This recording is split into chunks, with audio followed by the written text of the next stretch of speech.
தகவல் அறியும் உரிமை சட்டம் ஆர்டிஐ அப்படின்னு சொல்லுவாங்க. 2005 அந்த ஒரு ஆக்ட். இதன்படி வந்து பாத்தீங்கன்னா நீங்க அபிஷியல் சீக்ரெட்ஸ், அதுக்கப்புறம் வந்து பாத்தீங்கன்னா தேர்ட் பார்ட்டி இன்ஃபர்மேஷன், இந்த மாதிரி சில இன்ஃபர்மேஷன்ஸை தவிர்த்து வெறும் 10 ரூபாய்க்கு வந்து பாத்தீங்கன்னா நீங்க ஒரு அரசாங்கத்துக்கிட்ட இருந்து வந்து பாத்தீங்கன்னா உங்களோட கேள்விகளை கேட்டு நீங்க வந்து அதற்கான பதிலை வாங்கிக்க முடியும். இதை நீங்க அப்ளை பண்றது எப்படின்னு சொல்லிட்டு முன்னாடி நிறைய வீடியோஸ் போட்டுருக்கோம், எல்லாத்தையும் பாருங்க. நீங்க எந்த ஒரு டிபார்ட்மெண்ட் வேணாலும் கேள்வி கேட்கலாம் இந்த ஒரு ஆர்டிஐ மூலமா அப்படின்றது நீங்க எல்லாரும் தெரிஞ்சுக்கணும். சமூகத்து மீது நல்ல அக்கறை கொண்ட நபர்கள் வந்து கண்டிப்பா இந்த ஒரு ஆர்டிஐ வந்து வாழ்க்கையில ஒரு முறை ஏதாச்சும் கண்டிப்பா பயன்படுத்தி இருப்பாங்க. இதன்படி நீங்க ஒரு மனு கொடுக்குறீங்க, அது டிலே ஆகுது, அதை வந்து கேட்கலாம்.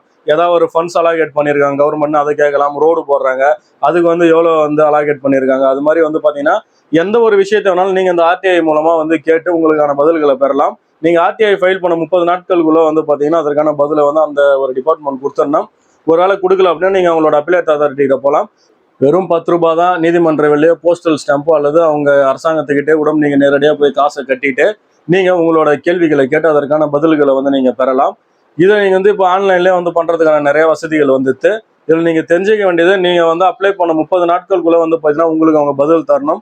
30 நாட்களுக்குள்ளே வந்து ஒரு வேளை பதிலே வரல அல்லது அவங்க கொடுத்த பதிலில் வந்து உங்களுக்கு ஒரு சாட்டிஸ்ஃபைடாக இல்லை அப்படின்னா நீங்கள் அதுக்கப்புறம் உங்களை அப்பிலேட் அத்தாரிட்டிகிட்ட போகலாம். அவங்க கொடுக்குற பதிலே வந்து உங்களுக்கு ஒரு சாட்டிஸ்ஃபைடு இல்லை அப்படின்னா அடுத்தது சிபிஐஓன்னு சொல்லக்கூடிய சென்ட்ரல் பப்ளிக் இன்ஃபர்மேஷன் ஆஃபீஸர் அப்படின்னு சொல்லுவாங்க. அவங்க கிட்ட நீங்கள் வந்து மேல்முறையீடு பண்ணலாம்ன்ற ஒரு விஷயத்தை நீங்கள் எல்லாரும் தெரிஞ்சுக்கணும். 10 ரூபாவை வச்சு ஒரு விஷயத்த மாற்ற முடியும் அப்படின்னா கண்டிப்பாக இந்த ஆர்டிஐ ஆல முடியும்ன்றது நீங்கள் எல்லாரும் கண்டிப்பாக தெரிஞ்சுக்கணும்.